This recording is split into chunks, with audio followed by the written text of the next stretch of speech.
Irwan, beliau kepala unit, dan kemudian ada Novi sebagai penyintas ya, dan Pak Haji Pipin sebagai pengurus PMI. Ya. Kebetulan hari ini juga ada peringatan Hari Donor Darah Sedunia di PMI Kabupaten Garut. Saya mulai dari Novi aja dulu ya. Bisa diceritain nggak kapan Teteh mulai terdiagnosa thalassemia? Novi terdiagnosa thalassemia itu pada tahun 2013 di usia 23 tahun. Usia 23 tahun. 23 tahun terdiagnosa thalassemia. Dulu sih gejala awalnya itu cuma kayak sakit tipes sama DBD. Karena memang dulu itu kan lagi kuliah ya Pak ya. Kiranya capek karena kan mau di tingkat akhir habis PPL nyusun skripsi gitu ya. Kirain kecapean atau apa. Setelah 3 hari di rumah perawatan dengan obat, namun nggak ada perubahan. Dibawa ke dokter, setelah dicek HB 6, HB-nya 6. Terus masuklah rawat inap. Sekarang rawat inap itu dilanjut cek lanjutan. Baru dari situ ketahuan bahwa Novi itu ketahuan thalassemia. Setelah Teteh mengetahui bahwa Teteh terdiagnosa thalassemia, Ya. ada mentalnya ngedrop tuh gimana? Ya pastinya karena kan karena setelah apa ya, karena mungkin udah ketahuan udah dewasa, jadi mencari tahu itu bukan dari satu sumber saja kan ya. Bisa dilihat apa, kita baca dari situs atau apa gitu ya. Karena kalau misalnya dari apa ya, cerita-cerita yang udah ada gitu ya, bahwa thalassemia itu, usia thalassemia itu nggak nyampe usianya 17 tahun, nggak nyampe gitu. Iya, karena kan thalassemia itu kan dibagi ke 3 jenis ya. Ada minor, mayor, sama intermediate. Nah, Novi termasuk ke intermediate yang ketahuannya udah dewasa. Nah, rata-rata yang ketahuan minor itu pasti dokter memvonisnya ya Pak, dari pengalaman ya. Katanya kalau seseorang yang terdiagnosa thalassemia itu usianya itu nggak nyampe ke 14 tahun, 17 tahun udah nyampe. Paling 7 tahun katanya gitu. Nah, otomatis kan dari cerita-cerita itu kan Novi ketahuannya di usia 23 tahun ya. Sekarang udah 35 Iya Pak. Iya, makanya kan jadi kayak bisa enggak gitu ya. Bisa enggak ya, sedangkan kan orang-orang yang terdahulu gitu ya udah nyampe di batas akhir perjuangan hidupnya gitu.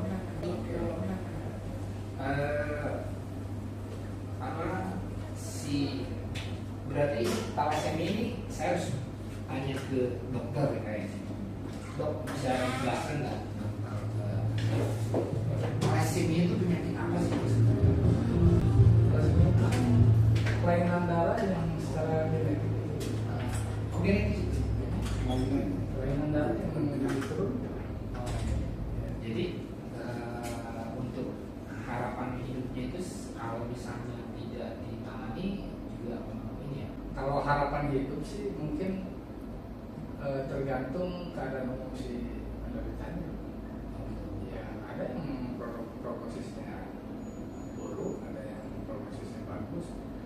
Mungkin Bapak bisa bayangkan ketika yang Taylor ya, thalassemia yang ada di pelosok yang jauh ke UTD, misalkan kayak di Merauke gitu kan.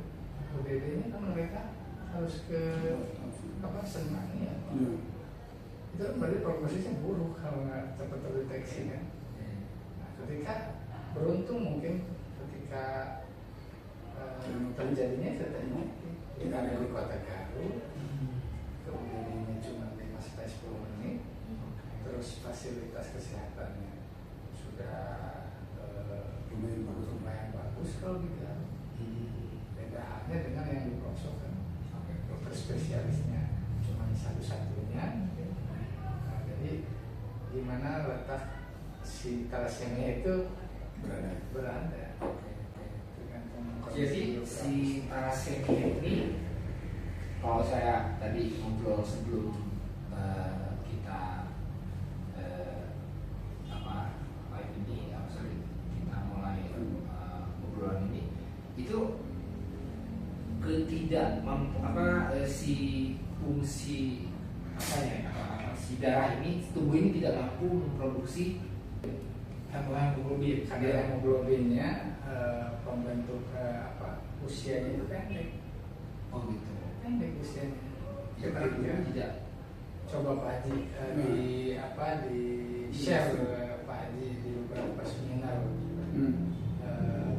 Apa sih kadar HP-nya itu pendek atau ketidakmampuan secara maksimal tubuh memproduksi HP?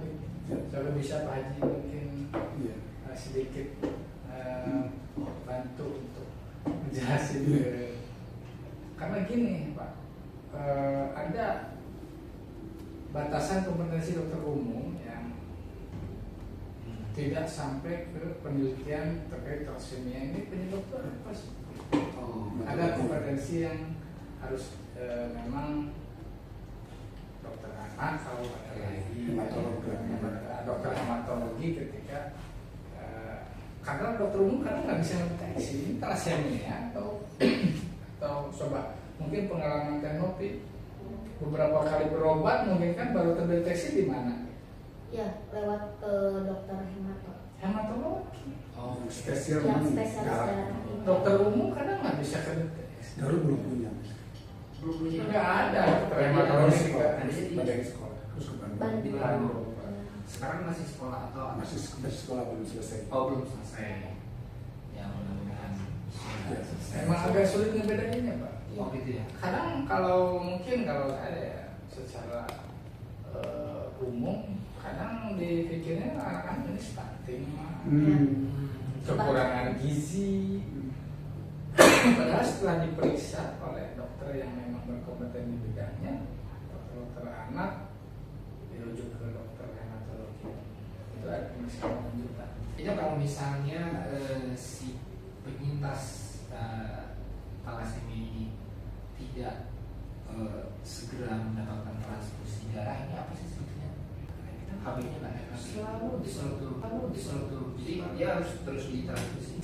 Kan kalau sepengetahuan saya di beberapa kali seminar workshop, transfusi itu sebetulnya jalan terakhir Pak. Jalan terakhir. Karena tidak satu pun transfusi itu aman di seluruh dunia. Oke. Tidak ada yang aman. Pasti ada resiko terpapar. Pasti ada. Makanya ada batasan kadar HP yang mewajibkan segera transfusi. Biasanya 7 Pak. Kalau HP udah 7 mg per desiliter baru disarankan untuk transfusi. Kalau masih 8, 9, usahain hindari transfusi. Ya. Kalau untuk Tenopi sendiri, Transfusi rutin 1 bulan sekali. 1 bulan sekali, 1 lampu. 1 lampu. Ya, itu termasuk ideal apa sih? Jadi memang kebutuhan darah itu memang penting sekali. Iya, ibaratkan kalau HP lah gitu. Oh gitu, harus Udah dicas. dipakai tapi nggak di charger ya habis. Oh gitu ya, jadi kayak HP habis baterai gitu. Low bed jadinya. Oke. Iya. Untuk ini kayaknya nih ke Pak Haji Bebe nih, untuk ketersediaan stok darah sendiri di PMI Garut ini gimana? Alhamdulillah nih, makin kesini kan makin Oke. banyak progres nih PMI Garut ya, terutama UDT nih. Karena namanya setiap hari berhubungan dengan masyarakat itu unit donor darah, ya. Masyarakat tuh tahu PMI itu kan unit donor darah sebetulnya, yang hari-hari kan. Kalau semacam bencana itu kan kadang-kadang, mudah-mudahan ya. Kalau hari-hari orang datang ke PMI masih urusan dengan darah. Mungkin serba sedikit nih, saya buka dulu yang tadi ya, biar lebih clear ya. Kalau kami di Yayasan Thalassemia, jadi bukan ke klinisnya, itu urusan dokter. Kemudian dokter Iwan ini sahabat lama, beliau juga di Yayasan. Jadi kami tahun 2012 sudah pernah ke Yogyakarta waktu itu membicarakan bakal lahir BPJS tahun 2012. BPJS belum ada. BPJS belum ada, 2014 kan kita sudah diajak workshop. Jadi tahu banyak beliau itu sebetulnya. Cuma memang kalau saya di yayasan lebih ke memandang sisi sosialnya ya, bukan klinisnya. Jadi thalassemia itu kalau bahasa kami nih, ini tidak termasuk penyakit, tapi kelainan. Kelainan, bukan penyakit ya? Iya, kelainan. Ini berarti nggak bisa disembuhkan? Ya, kurang lebih seperti itulah mungkin ya. Oh. Kalau mencoba sesuatu mah tidak. Ya genetik kali. Genetik. Pengertiannya itu udah genetik. Dan diturunkan kan sama orang tuanya pasti. Dua orang tuanya itu pembawa sifat atau disebut thalassemia minor gitu. Betul. Jadi yang lahir seperti Tenopi, Mayor itu karena orang tuanya pasti pembawa sifat. Nah sekarang karena di kita ini belum merata sosialisasi, orang-orang tahu setelah lahir anak penyintas. Kami menyebut bukan penderita ya, bukan penyintas, pejuang. Betul. Pejuang. Atau orang yang hidup dengan thalassemia minor. Betul ya. Nah sehingga ya itu jadi orang baru wah saya ternyata pembawa sifat kalau begini. Nah kami di yayasan itu lebih ke pendampingan situ. Kadang-kadang begitu ada anak di suspek, katanya dokter biasanya dari dokter anak Pak ada kemungkinan thalassemia. Nggak tahu dari indikasi tadi kan. Bayangin aja kalau gini, anak usia 3 bulan atau 4 bulan bayi, terus diindikasi anemia kurang darah. Kan orang bertanya, kenapa anak sekecil itu gitu, kecuali dia ada pendarahan terbuka, oke atau apa lewat tes, ini kan enggak. Nah sekarang karena sudah banyak pengetahuan, coba dites, namanya pemeriksaan awal thalassemia. Atau kemudian nanti lebih berkembangnya ke elektropenisa itu ya. Nah baru bisa ketahuan tuh ini pembawa sifat atau bukan, atau thalassemia mayor atau bukan. Karena sangat mudah menghitungnya. Jadi dari pemeriksaan MCV itu ya, volume sel darah merahnya. Jadi itu dihapus gitu di sini ya. Jadi kalau orang bilang sebetulnya normal, kalau saya menyebutnya clear. Jadi bapak-bapak yang tidak punya anak itu clear, bukan sehat ya, bukan normal. Kami kan normal juga sebetulnya. Jadi kalau yang tadi yang clear itu sel darah merahnya besar-besar kalau dilihat itu, atau dalam bahasa lab itu di atas 80 MCV-nya. Kalau bapak dan ibunya yang punya anak penyandang thalassemia itu pembawa sifat di bawah 80 MCV-nya. Nah kalau Tenopi diperiksa sel darah merahnya acak-acakan bentuknya dok, ya kan? Seperti nggak berbentuk gitu. Oh itu udah ditong lah. Oh ini thalassemia udah. Itu kalau dibuktikan sama lab. Tapi kalau dibuktikan secara fisik ya udah ketahuan anaknya belel kan. Kalau 3 tahun 4 bulan 3 bulan nangis wae, nggak mau makan, ininya pucet. Nah itu udah indikasi. Yang udah gede-gede sih udah bisa merasakan kan kalau yang kecil kan. Nah kami mendampingi dari sisi itu, begitu ada orang tua yang anaknya didiagnosa itu pasti down kan. Apalagi ada kadang-kadang ponis wah ini mah bisa umur panjang karena gitu ya. Nah maka kami dampingi seperti ini. Waktu Tenopi kebetulan saya secara pribadi yang pertama kali ketemu di pameran 2000 waktu ketemu kita pertama 2004 awal. 2004 ini 2025. 2013. 2013 itu ketemu di pameran kita di alun-alun Garut. Muharam. Dulu kan ada festival Muharam dulu. Kami buka stand yayasan. Nah, ada ini yang datang ke saya waktu itu. Terus dia bilang gini, "Mak, saya juga thalassemia." Katanya itu ke saya. Iya, saya juga tahu. Kok tahu? Ya kan kita mah apa bentuknya ya. Begitu lihat, iya tahu. Rupanya ya bercita-cita ini itu nanti. Tapi akhirnya bergabunglah di yayasan ini, dan kebetulan beliau ini penggerak ya sekarang ini. motivator dan gini kan. Jadi kalau orang dari kondisi thalassemia itu ada beberapa hal yang agak menyulitkan. Kadang-kadang banyak yang tidak mau juga disebut secara pribadi punya persoalan ini. Malu lah, apalah gitu kan. Sehingga kalau saya expose begini tidak semua orang mau. Tapi Tenopi dan teman-teman ada kita punya grup, dia justru yang paling depan menyuarakan ini. Jadi dia berharap jangan sampai lahir lagi generasi seperti kami. Ya karena kalau tadi kembali ke UDD, sekarang ini sisanya dalam tanda petik ya, kami punya 398 penyandang thalassemia di Kabupaten Garut yang tersebar dari ujung Cikelet sampai selatan itu memerlukan labu darah tuh paling tidak 700 kantong labu per bulan. 700 kantong labu. Iya, Garut paling banyak 2.500. Berarti hampir 2/3-nya kami yang pakai. Iya kan? Sehingga kami mau support terus gitu kan, kegiatan apa itu paling tidak mendoakan semoga pendonor itu selalu banyak gitu kan. Karena kalau tanpa didorong, kemarin kita tadi penyakit dan bukan. Jadi kami menganalogikan gini, kalau kendaraan kami itu bukan mobil yang rusak. Kalau mobil yang rusak kan ke bengkel, kalau yang sakit ke rumah sakitnya. Kalau kami ini seperti mobil kurang bensin, kesannya kan, nggak sakit kan, kita nggak sakit, cuma kurang bensin aja, jadi ke pom, datangnya kan bukan ke rumah sakit dong, bukan ke bengkel ya. Dan tidak ada orang yang akan bertanya kalau ke pom ngapain, enggak ya? Kenapa? Pasti mengisi bensin. Pasti kan? Lalu ke bengkel lo pasti ditanya macam-macam. Kenapa ini? Gitu. Nah sehingga kami mah itu juga gitu. Jadi ke tempat perawatan itu cuma datang diisi pulang. Jadi itu one day care ya. Dicas istilahnya, kami nyebutnya dicas. Biar agak ini agak serem ya. Kalau diterampus gitu kayaknya horor gitu ya. Jadi kalau ditanya, ayo kira dicas kan? Jadi udah selesai, udah pulang lagi, udah pulang. Sehingga tidak perlu di rumah sakit, maksudnya disatukan dengan orang-orang yang memang sakit.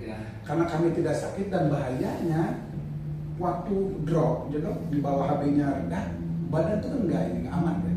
Begitu disatukan dengan pasien-pasien yang punya ini bisa terpapar. Jadi kita yang kena. Jadi kena penyakit sebelah kita, tetangga kita yang sakit. Sehingga kita yayasan mendorong rumah sakit membuka poli thalassemia, misah gitu, dipisahkan dan pelayanannya one day care, datang pulang, gitu. Nggak usah lama-lama kan ini sudah langganan. Ya sementara begitu boleh. Ya. Dok, untuk golongan darah sendiri yang paling sering gitu ya, yang paling banyak dibutuhkan atau Kalau golongan harus lihat datanya juga ya. Kalau yang maksud thalassemia ya Pak. Oke. Karena kalau donatur itu kan donasi gitu ya. Gak bisa juga ditentukan yang mana yang paling banyak. Itu kan fluktuatif, setiap bulan berubah. Bulan ini banyak O, bulan depan A-nya banyak, bulan depannya lagi AB susah gitu. Susah juga. golongan darah apa nih yang paling susah biasanya? Yang paling AB mungkin agak jarang. AB Agak nggak sebanyak O lah. Oh kalau O memang Pendonornya lebih banyak kalau ini. Iya.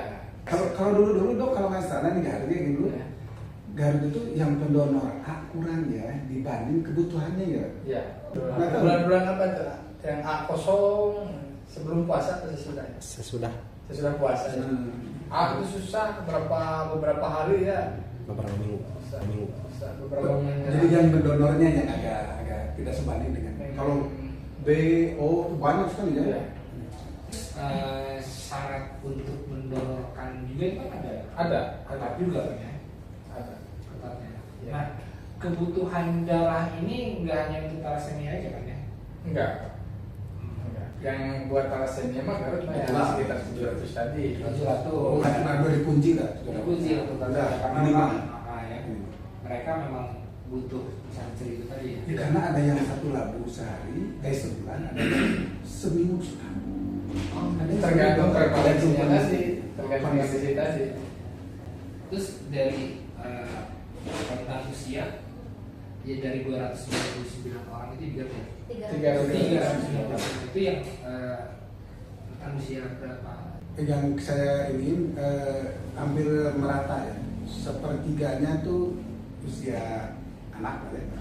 Kemudian sepertiganya lagi remaja, sepertiganya lagi alhamdulillah ke dewasa. Jadi sekarang karena sudah gini, kalau urtek kembali ya. Kami kan dari yayasan ini lebih ke bukan klinis ya. Jadi gini, kalau umur kan urusan Tuhan. Ya, Betul teman-teman ya. Tapi kalau harapan hidup itu kan ditentukan juga bukan cuma masalah kodar dan kodar ini, tapi perawatan juga mempengaruhi kalau dalam bahasa ini ya.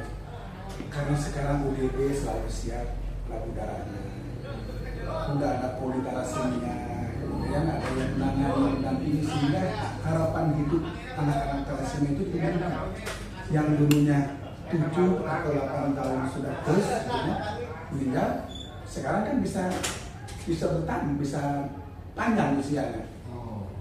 Dulu kenapa begitu? Karena erik transfusi nggak ada darah. Zaman itu jadi susah. Terus tempatnya jauh dari Ciklet. Ciklet itu bukan pinggir masuk lagi ke dalam, itu Cibolong masuk ke dalam. Jadi mereka sekarang karena sudah didekatkan dengan setiap rumah sakit, jadi otomatis tata laksana pelayanan thalassemia lebih baik. Nah ini yang membuat harapan hidup mereka jadi tinggi. Sesuai semacam terapi, walaupun memang usia 23 diketahui, tapi dia dalam kondisi yang alhamdulillah bagus. Kalau kondisi gini, nah kalau yang generasi lama dulu, ya memang usianya sudah 8 tahun, 7-8 tahun karena itu dong HB-nya sering rendah ya, stok darahnya ada, dan memang waktu itu kondisi kita kan belum sebaik sekarang. Jadi kadang-kadang menunda gitu. Nah, seperti dokter tadi bilang di HB di bawah 7 badan itu menginstruksikan tubuh untuk memaksa membuat darah. Nah sehingga tulang-tulang pipihnya itu pabrik-pabriknya itu disedot gitu, sehingga anak kami itu bentuknya bisa bekerja keras, organ-organ dipaksa untuk bikin.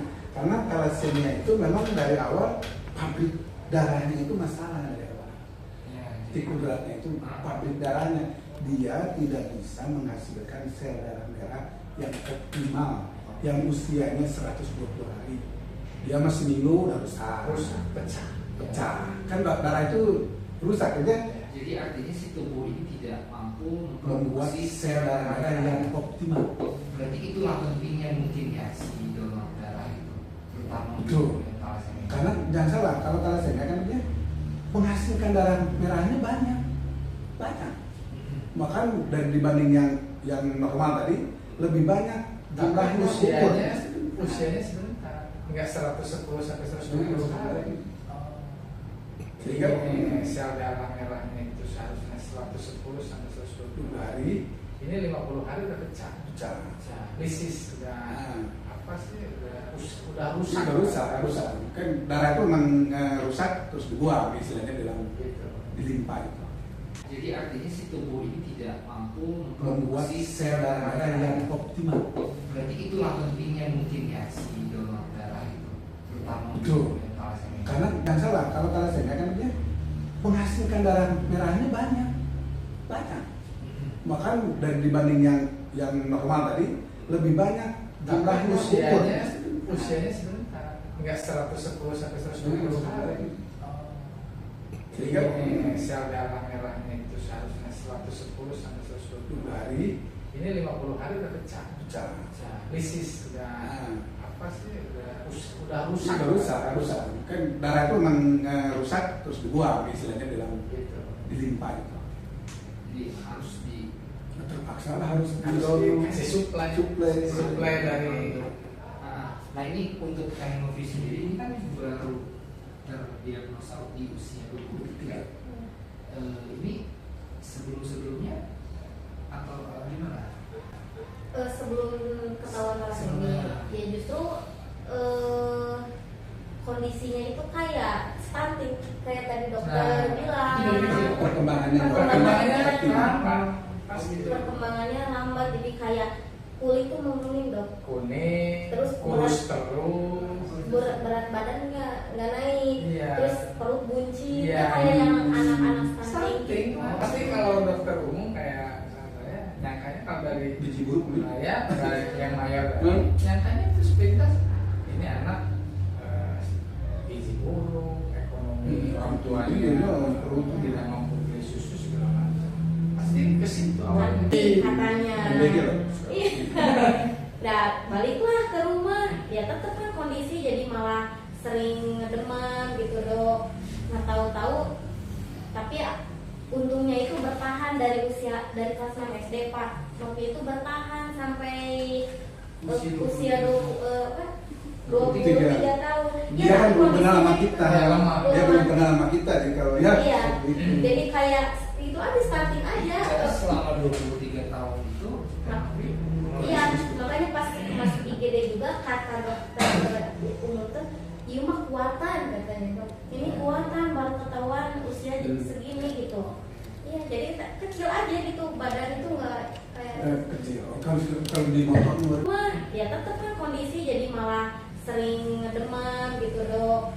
Nah tahu-tahu, tapi ya, untungnya itu bertahan dari kelas 6 SD Pak. Waktu itu bertahan sampai usia 23 tahun. Dia kan belum kenal sama kita. Ya, lama. Dia belum kenal sama kita jadi kalau ya. Iya. gitu. Jadi kayak itu aja starting aja. saya selama 23 tahun itu Iya, makanya pas masuk IGD juga kata dokter umum tuh, iya mah kuatan katanya dok. Ini kuatan baru ketahuan usia segini gitu.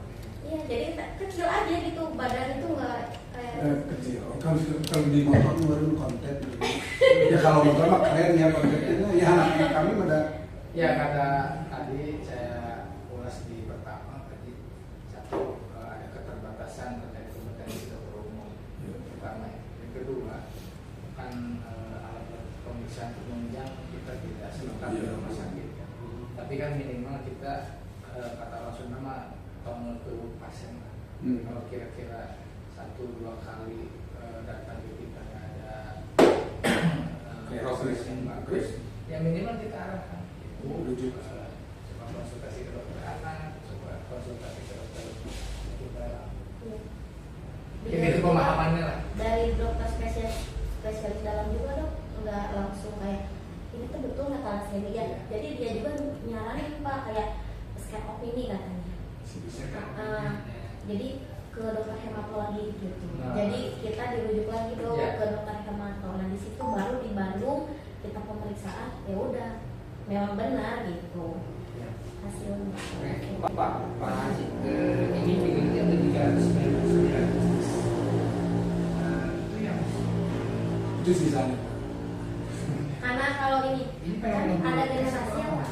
Iya. menggunakan di permukaan sih gitu. Ya sebenarnya kita Yang kita yang udah plus itu udah setelah dok kita kayaknya Generasi ya Pak. di catatan saya itu yang di permukaan sih gitu. ya sebenarnya kita Yang kita yang udah plus itu udah setelah dok kita kayaknya Generasi ya Pak. di catatan saya itu yang plus itu udah 70-an orang yang sudah meninggal.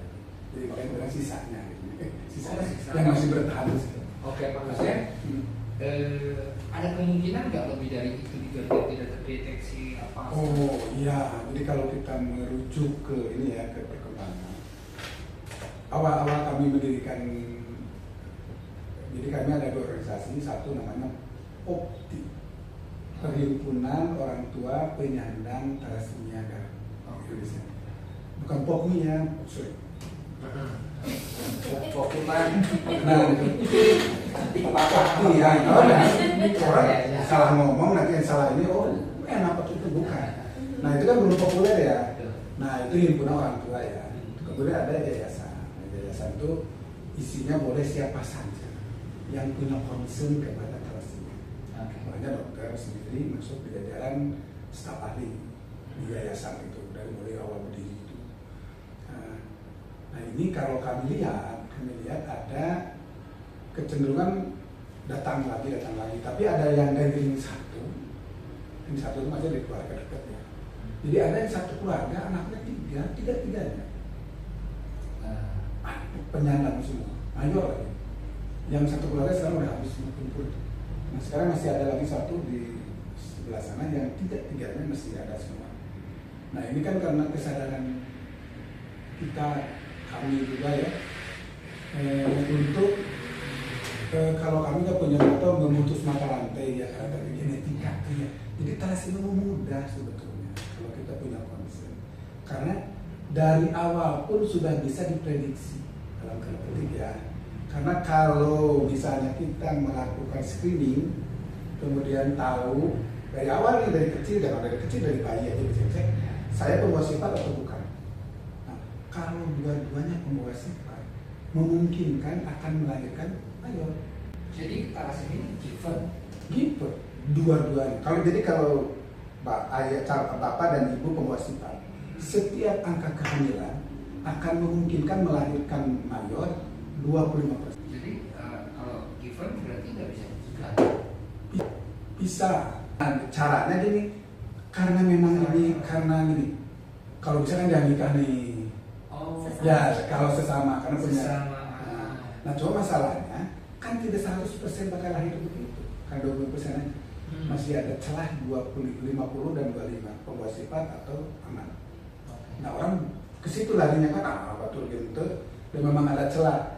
Nah, sekarang ditemukan metode jadi nikah aja, tapi nanti ikut program pranatal guide namanya. Jadi nanti dengan dokter Ojin ya dok ya, kandungan bilang kami ini pembawa sifat dua-duanya nih, nah tolonglah dimonitor. Nah, setelah dimonitor nanti di usia kandungan 12 minggu dites dari air ketubannya, ini embrio yang sudah jadi 12 minggu bakal ketahuan itu nanti lahirnya mayor, minor atau aman. Nah jadi bisa dihindari. Jadi walaupun udah nikah aja, tapi ikutlah program ini, program pranatal itu gitu. 2 tahun yang lalu kami sudah mengadakan workshop dengan MUI Garut dengan almarhum Ceng Munir ya. Nah, sebelumnya kalau beliau tahu banget tentang thalassemia, jadi ngajak kami dong, jadi kami minta fatwa untuk itu. Nah, jadi kita udah sampai di situ ya ranahnya. Karena ini bisa dihindari itu, kami minta fatwa satu gini, kalau dua-duanya pembawa sifat, boleh nggak kita nikah? Menghindari duriat gitu, karena ini bukan masalah nih. Nah, yang kedua itu tadi, kalau misalnya kita ikut pranatal dan ternyata embrio yang sudah yakin diperiksa hasilnya ternyata mayor, ditulisin boleh atau dibuang? Kalau dibuang boleh enggak? Tidak dilanjutkan boleh pasalnya secara klinis. Terminasi. Nah, Diberhentikan. sih. Ya. Iya. Itunya ya. Nah, jadi bisa dihindari gitu sebetulnya. Karena Menghindari saja ya. bisa dihindari, memutuskan. Karena ini given. Given. Jadi memang sudah tidak bisa disembuhkan dan tidak ada obatnya. Tidak ada obatnya, tidak maksimal 100%. Menyembuhkan paling menghilangkan ketergantungan transfusi. Transfusi. Ada obatnya. Di operasi. Oh, ada operasi. Jadi yang tadi pertama boleh balik ya. Pertama ini biaya nih, gitu. Waktu saya di MUI kan ngobrolnya itu. Kalau tadi pemeriksaan awal itu biayanya paling 300.000 kalau di lab swasta untuk mengetahui kami ini pembawa sifat atau bukan. Kalau ternyata pembawa sifat baru kita memutuskan lanjut atau enggak nih hubungan nih. Berarti modalnya cuma 300, paling broken heart. Sebentar nyari yang lain lah, aman kan? Atau udah terus aja deh. Tapi ikut yang tadi program pranatal dengan dokter ini, biayanya 10 juta. 10 juta. Nah, untuk program itu. Dan nanti Di untuk cover BPJS apa? tidak ada. Tidak ada. Kemudian nanti putuskan kalau ternyata mayor kan harus tidak dilanjutkan ya. Nah, itu kan jadi persoalannya. Nah, oke. Kalau terus kemudian ternyata adalah nggak usah tes, nggak usah ikut pranatal, nikah aja, lahirlah anak yang mayor. Misalnya ya, bisa nggak disembuhkan? Nah, dalam bahasa ini kita kan punya keyakinan di agama juga ya, tidak ada penyakit yang tidak bisa disembuhkan. Saya yakin itu. Tapi kami bukan kelainan masalahnya kan ya. Nah sehingga sekarang udah ditemukan tuh, jadi bisa di BMT namanya, bone marrow transplantation. Jadi di transplantasi sum-sum dari mana, sehingga nanti dibikinin pabrik baru lah, karena kan itunya masalahnya kan dia lahir dengan kondisi pabrik darahnya nggak oke itu tadi kan, jadi dibikininnya oke. Nah sekarang tuh sudah lama udah bisa dan paling deket di Thailand. Indonesia di sana di tensi itu sudah ada, tapi kerjasama dengan Cina harus di Guangzhou juga. Nah yang ini nanti kalau berhasil itu dia tidak terlepas, jadi tidak transfusi dia bisa. Jadi tidak tergantung transfusi, paling obat-obat kelasnya yang dimakannya. Jadi nah itu bagus bisa dan sudah ada yang berhasil. Nah, biayanya tinggi. Nanti tinggal pilih yang itu, mau yang 300 untuk cinta sebentar, yang 10 juta, kemudian 3. Oke, untuk Bapak Ibu bertiga ini, seberapa penting sih sebetulnya ini donor darah, apalagi sekarang ini hari donor darah sedunia. Saya jadi agak sedikit lebay juga. Kalau mendengar kayak ini, ternyata memang luar biasa. Dan kita tidak tahu mereka seperti apa ya. Kalau untuk sebagai penerima manfaat daripada pendonor darah ya, user ya singkatnya gitu, sebagai pejuang thalassemia itu ya darah. Kalau dibalik takdir gitu ya, kan kalau takdir itu Tuhan yang menentukan Pak, tapi ini kan sebagai ikhtiar gitu ya. Bagaimana seorang thalassemia itu bisa hidup selayaknya orang yang normal, yang tidak ada kelainan gitu ya. Karena kami juga mampu bersaing seperti orang-orang lainnya gitu ya. Nah, tapi mungkin ujung tombak kami di darah gitu, di si pendonor. Karena gini, rumah sakit ada, tenaga medis ada, alat medis ada, yang tapi bayar BPJS ada. Iya, yang bayar BPJS ada, tapi darahnya tidak ada, ya tetap kita nggak bisa melakukan apa sih Pak, perawatan preventifnya ya gitu. Karena kan memang masalah kita kan di HB yang turun. Ya kalau udah HB turun kita harus menerima transfusi darah itu. Iya, karena sebetulnya dari pengalaman teman-teman saya yang sudah nggak ada gitu ya, yang membuat kematian itu adalah takdir, tapi bukan talassemianya yang menyebabkan kematian itu, tetapi ada riwayat medis yang lain ya. Atau kalau di istilah itu IO apa? Infeksi oportunis apa? Iya, Pak. Itu kan? Ada penyerta ya. Jadi ada penyerta. Jadi yang mematikan itu bukan penyakit talasseminya, karena kan dari HB6 itu bisa menimbulkan organ-organ masalah lain kan, jadi penyakit lain kan dok. Ya, gitu. Ini menyerang atau kalau di istilah itu IO apa? Infeksi oportunis apa? Iya, Pak. Atau kalau di istilah itu IO apa? Infeksi oportunis apa? Iya, Pak. Itu kan?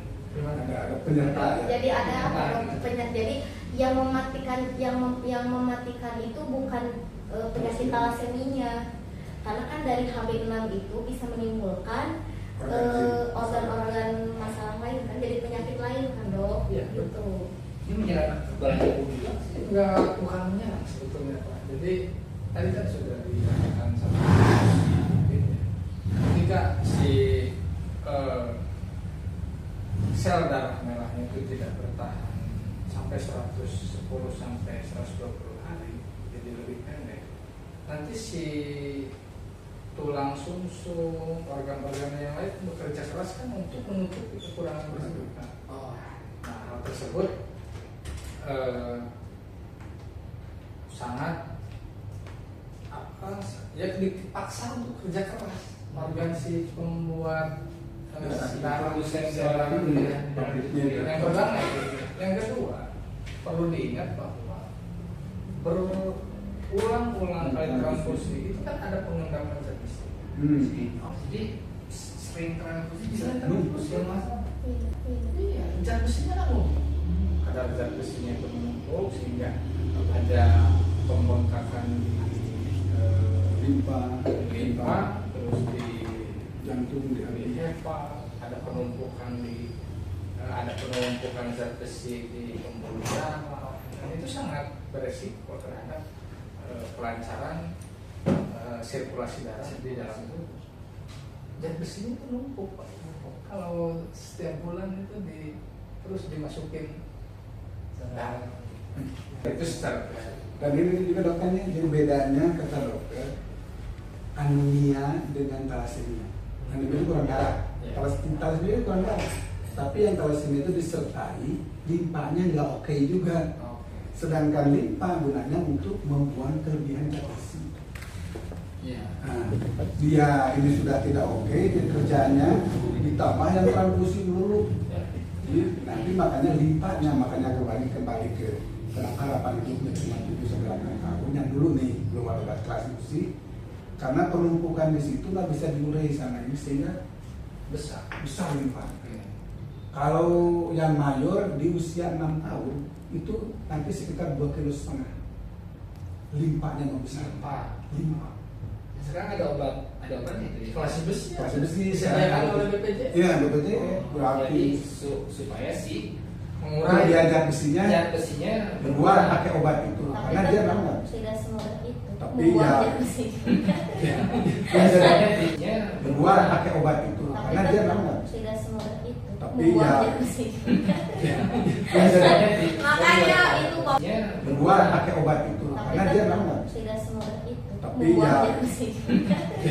biasanya Makanya itu Bapak lagi berinovasi, ada klasi besi rasa es krim gitu ya. Pertama gini dong, Klasi besi rasa es krim gitu ya. pertama gini dong, pada jadi gini, obat kelas besi itu pertama satu ya, memang itu pilihan yang sekarang ini jadi ini ya, jadi solusi. Tapi ada ekses gitu, dari ketiga jenis obat yang itu, dari peripon, dari perisirop segala macam, ada yang dimakan kemudian sakit tulang-tulang, ada keluhan lain, ya wajar lah namanya ya. Tapi itu memang sementara ini ilmu yang kita punya bisa di situ aja. Nah terus sekarang makanya jadi mereka bisa jadi jauh lebih bisa punya harapan hidup karena ada obat. Yang generasi lama kan obat itu belum ada. Nggak ada. Jadi otomatis kalau udah gede dibuang aja. Jadi sekarang ada obat. Ada. Nah yang jadi masalah gini, makan obat itu tiap hari bosan juga. Betul ya. Nah itu jadi, itu kami pikirin obatnya udah ada, kayaknya nggak mau. Yang Bukan juga dosis, nggak mau. yang apa Pak? Dosis dua kan satu tablet itu 250 gram ya satu hari. Tapi badan Apalagi aku 1000 miligram per hari. bukan obat Iya, karena kan semakin naik BB makin banyak naik dosis. banyak. Makanya kata Bapak juga panjang umur boleh, tapi naik berat badan nggak boleh. Jadi pada Dan obatnya naik. kita analogi gini deh. Jadi makanan yang paling kita suka tiap hari aja misalnya sejenis makanan kalau rendang kayak gitu. Kalau tiap hari pagi rendang, siang rendang, sore rendang, bosan juga ya. Itu yang enak. Apalagi obat itu nggak enak rasanya. Harus dikonsumsi. Ya, makanya ya saya lebih cenderung ke gitu ya. Kita kerjasama dengan komunitas psikologi segala macam. Bagaimana sih mau mereka supaya mau makan gitu kan? Dengan ulama segala macam cukup acara lah ini harus dimakan. Tapi secara psikologis memang kita nggak bisa ini. Yang gede-gede ini sudah ngerti manfaatnya, yang kecil-kecil kan susah. Musuh-musuh Dan kebanyakan yang musuh-musuh dan kebanyakan yang kualitas kondisi tubuhnya buruk gitu ya Pak, kebanyakan yang kecil karena kan itu nggak mau minum obat, nggak mau minum vitamin gitu, jadi mengandalkan yang udara ya Pak, transfusi aja. Transfusi dokter bilang juga membawakan dengan Masalah baru ya. Makanya kami kan sekarang begitu waktu bercanda ya, bikin atau obatnya yang menarik dimakan paling tidaknya. Ya ada kemarin udah ada bikin seperti sirup. Kita kan pengen ya tuh rasa seblak apa jadi orang Oh serius Bapak? Serius, pengen? Iya kita pengen yang belakangan kan ada yang Rasa jeruk, jeruk. Oh, ada. stroberi, ya, tapi kan tetap enggak. kita usulin, nah yang sekarang sebelah amin rasanya kan bisa, atau ditabur lah gitu. Tapi sekarang dok, kemarin kami workshopnya bulan kemarin di Bandung nih informasi nih. Jadi sekolah tinggi ilmu farmasi di Jalan Soekarno-Hatta sekarang bikin pusat riset thalassemia. Dan sudah berhasil membuat, mereka belum berani menyebut obat, ini masih herbal gitu. Dan itu harganya sangat terjangkau, tapi belum di ke BPJS. Itu sama fungsinya untuk penghilang zat besi, tapi sepertinya sih karena bahannya herbal jadi lebih aman. Bapak Ibu sekalian, tadi kita udah ngobrol banyak tentang hari donor darah, kemudian tentang kebutuhan darah, gitu kan, itu kan untuk pejuang thalassemia ini kan gitu ya. Ini terakhir nih, apa yang mau disampaikan oleh Bapak Ibu? Ya. Semangat lah. Ya.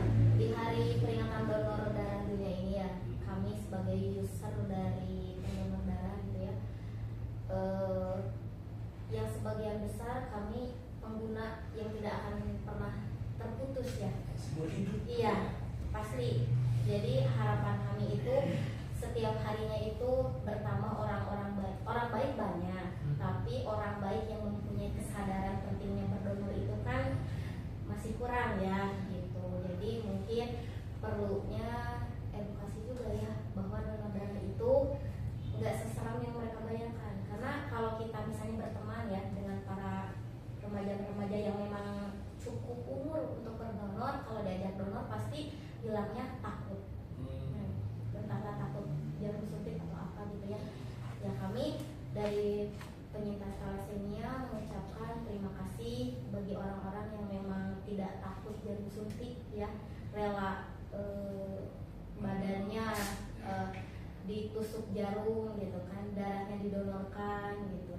Mereka mendonorkan bukan hanya apa ya, memang kalau dilihat dari bentuk, dari wujud itu hanya darah, tapi kami bagi penerima darah itu bukan hanya darah saja, tapi ada kehidupan yang baru di situ ya, ada harapan kami gitu kan, ada kesempatan untuk kami berjuang hidup gitu ya.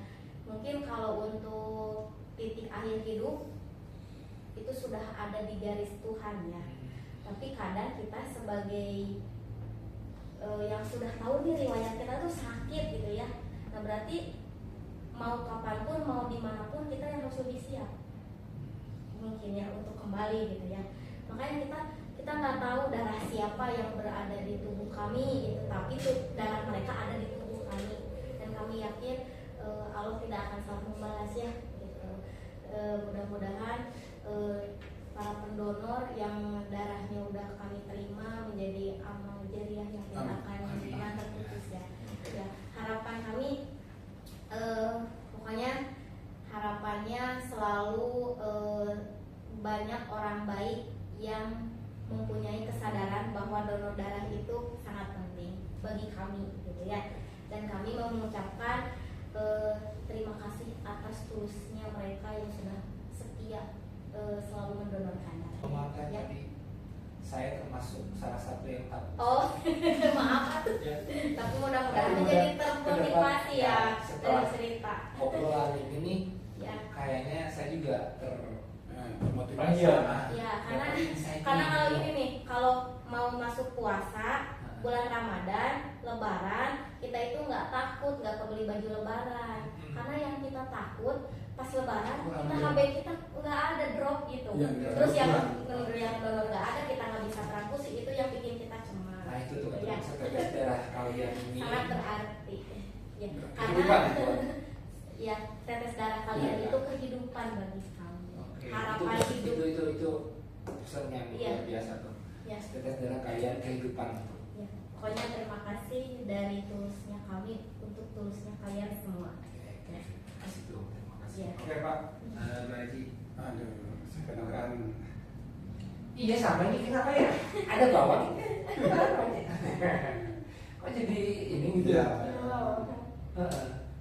kalau saya kan sama dokter Iwan tuh di samping di UDD ya, di PMI juga kan mendampingi nggak kami menyebutnya, Iya, iya, iya. mendampingi para pejuang thalassemia.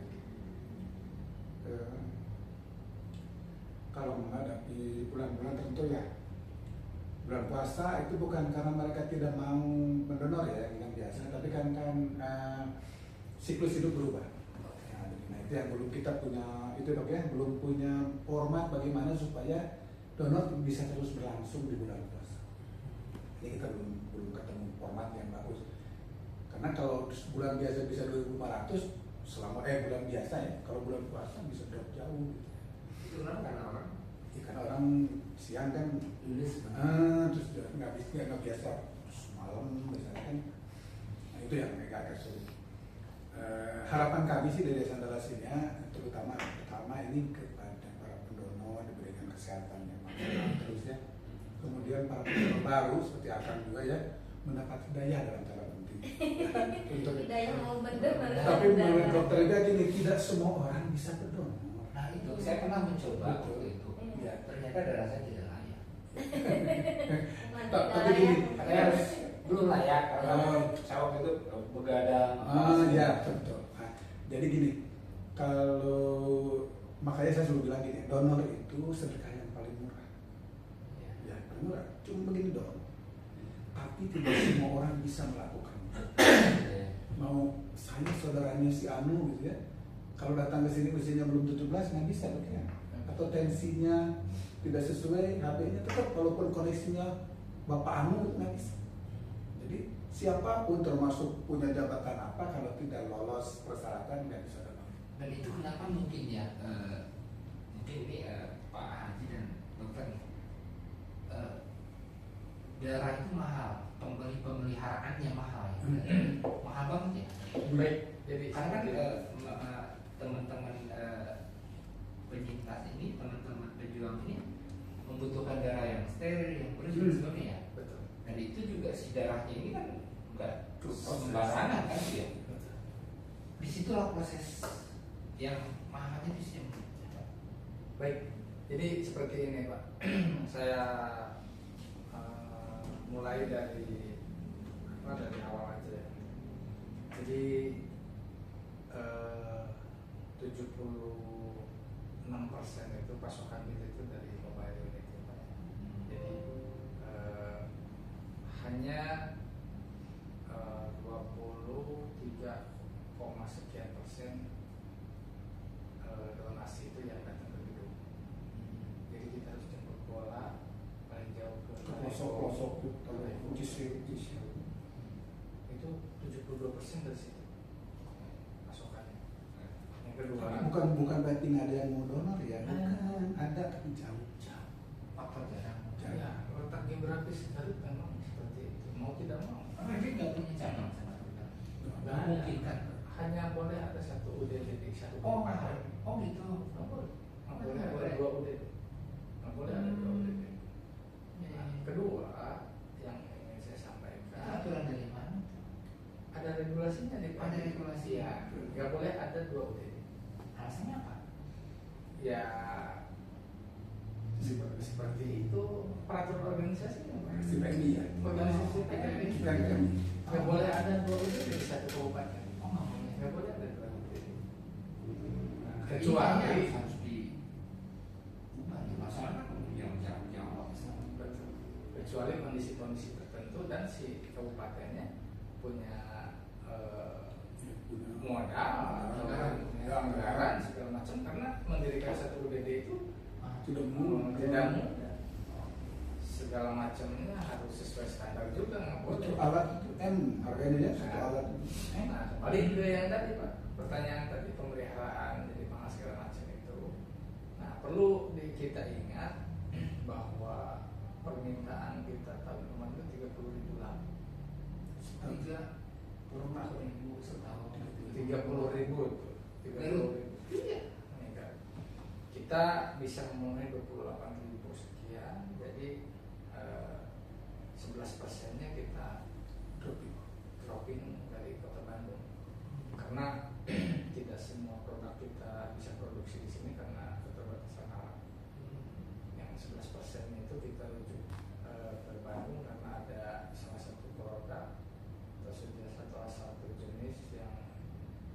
kita belum bisa produksi karena alat produksinya itu sampai harga di 2 miliar. Nah, itu satu. Yang kedua, pada kesempatan ini saya ingin mengajak, ayo kita penuhi 11%. Kita gotong royong untuk memenuhi 11% ini, dan ayo bantu juga kami untuk menutupi yang hanya 24% tadi. Ayo berbondong-bondong datang ke gedung PMI Garut untuk mendonorkan darah. Karena gini Pak, ketika darah kosong sedangkan tim kami sedang berada di luar kabupaten, di luar kota gitu kan, itu sangat, ya bayangkan aja pulang donor dari Pamupuk ke sininya aja 4 jam bawa darah. Belum darah di proses berapa jam. Sedangkan malam kita sudah ditungguin pasien yang gawat atau pasien yang banyak macam lah kasusnya. Nah, mungkin ada beberapa paradigma masyarakat, salah satunya mungkin kenapa malas donor misalkan, karena ada asumsi bahwa kan menyumbangkan darah kita cuma-cuma, kenapa ketika butuh kita harus bayar 490.000. Nah, itu salah satunya. Nah, saya jelasin di sini. Satu, kita tidak semena-mena menaikkan memasang tarif sekemauan UDD Kabupaten Garut. Tidak. Kita itu ada regulasinya dari Kementerian Kesehatan, ada regulasi dari PMI Pusat, berapa biaya BPPD. Saya nggak mau kalau dibilang tarif darah ya Pak, karena kita nggak jualan darah, tapi kita sebut biaya pengganti pengolahan darah. Apa aja? Apakah ketika si pendonor menyumbangkan darahnya kita pakai wadah ember atau kita pakai wadah plastik kresek? Kan enggak. Itu pakai kantong khusus yang tidak diproduksi di Indonesia. Itu satu. Kita datangkan impor dengan harga yang cukup fantastis karena didatangkan dari luar negeri. Kantong darah. Yang kedua, kita lakukan pemeriksaan yang namanya IMLTD, infeksi menular lewat transfusi darah. Apa aja yang diperiksa itu ada 4 parameter, yaitu HIV, sifilis, HBS, AG, dan HCV. Kita nggak mau mengeluarkan produk darah yang tidak aman. Nah, ini harus tentunya terbebas dari 4 parameter tadi minimal. Kalau di daerah timur ini ada 5 dengan malaria. Kalau kita kan tidak endemik malaria, jadi cukup di 4 parameter. Dan ini harganya cukup lumayan. Boleh ditanya kalau di rumah sakit dengan pemeriksaan metode clear berapa ya? Diperiksa. Itu memerlukan antisera, antireagen yang cukup mahal juga. Yang ketiga, setelah dilakukan proses IMLTD, kita lakukan yang namanya uji silang-selasi, cross matching antara darah si pasien dengan darah si pendonor, karena tidak semua cocok.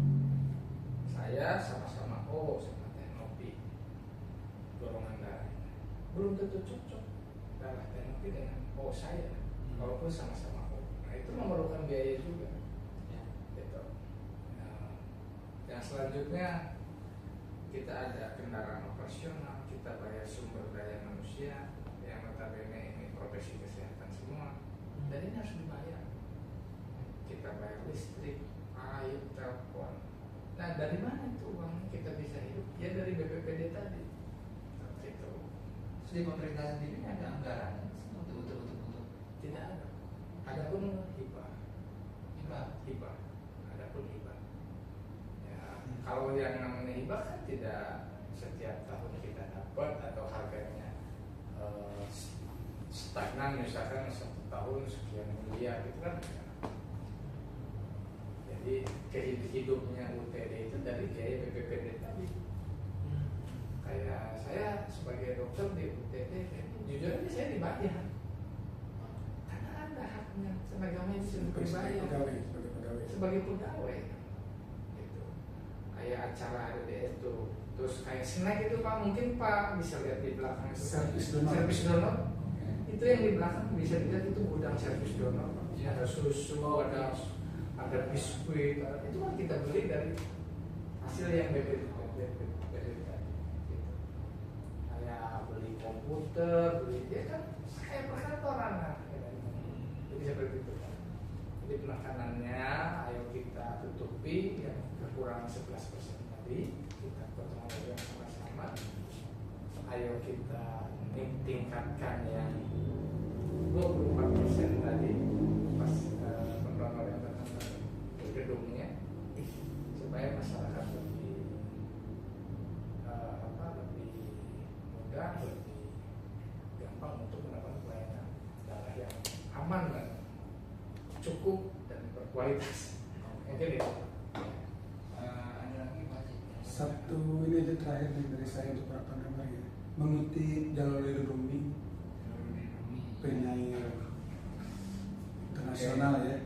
Jadi beliau bercanda untuk para pendengar nih, kau bukan setetes di lautan, kau adalah seluruh lautan dalam satu tetes.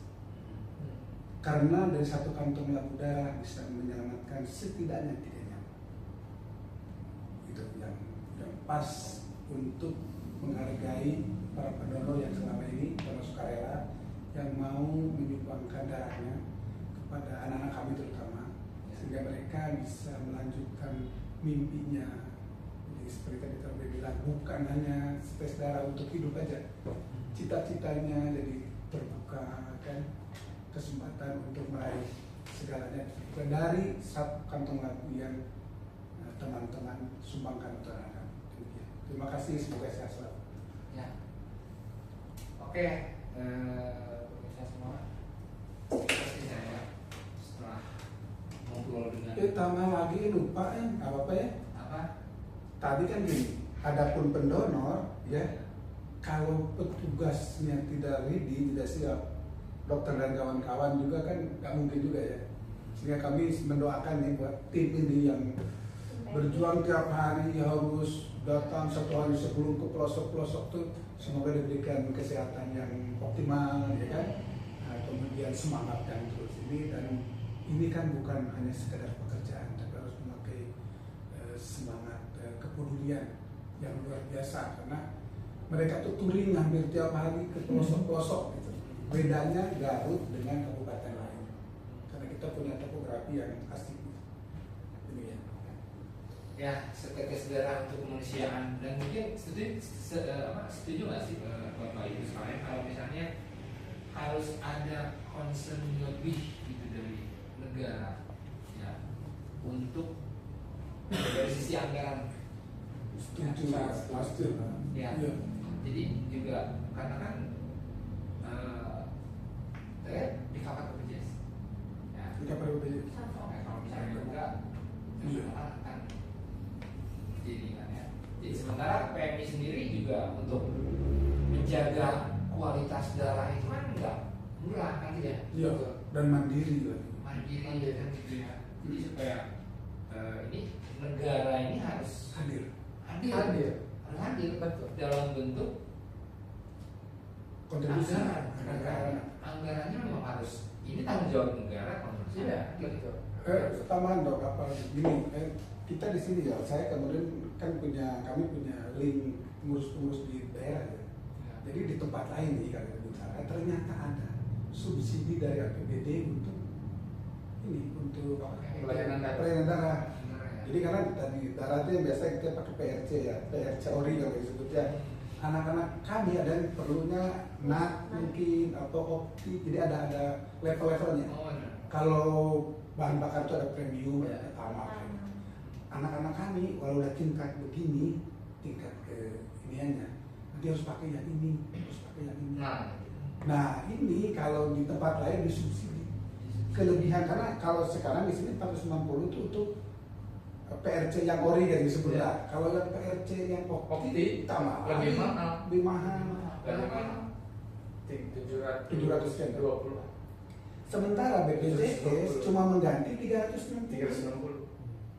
Yang itu Nah, tapi ada di kabupaten lain yang saya tahu itu di cover sama kalau di kita belum.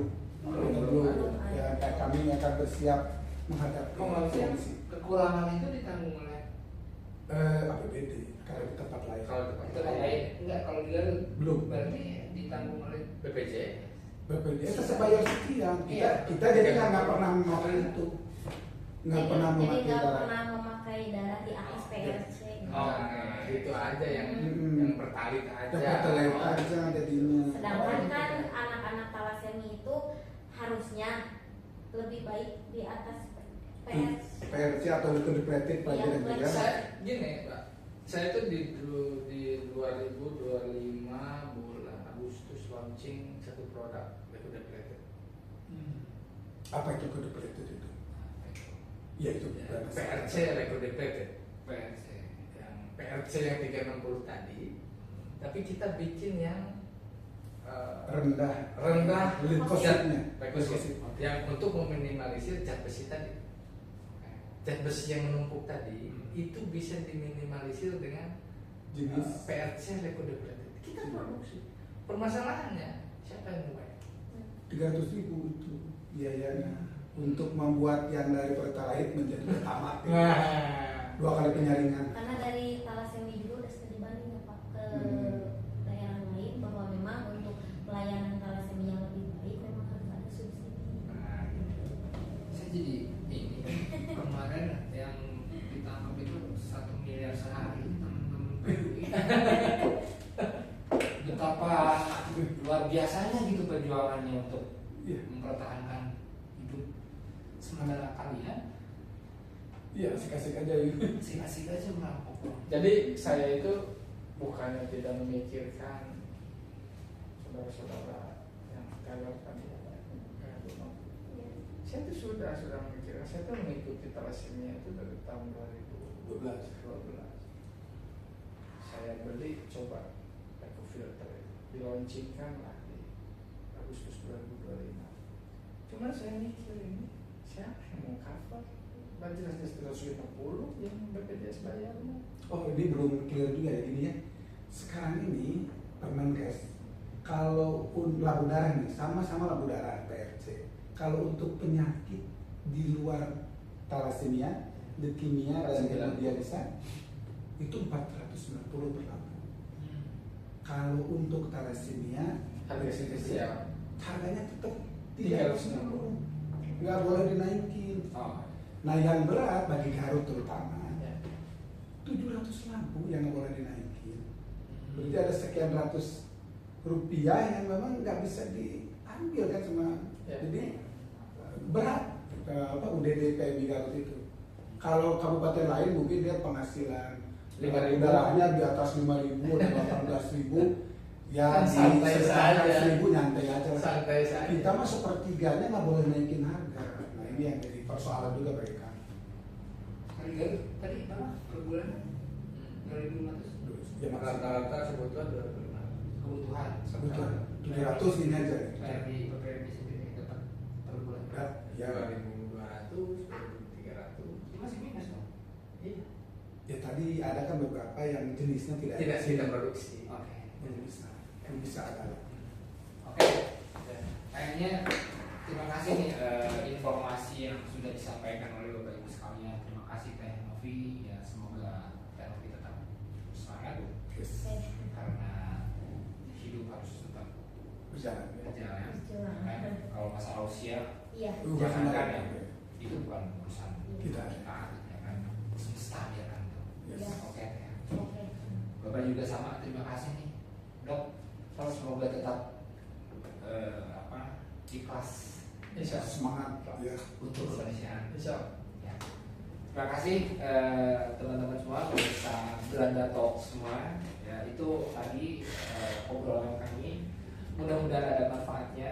Intinya seperti tadi disampaikan oleh Teh Novi dan Dr. Iwan dan juga Pak Hasbibi ini, setetes darah kalian adalah kehidupan untuk mereka. Kalau Pak Hasbibi tadi nambahin lebih dari itu gitu. Ada masa depan, ada apa dan sebagainya. Oke, terima kasih. Assalamualaikum warahmatullahi wabarakatuh. Tetap semangat.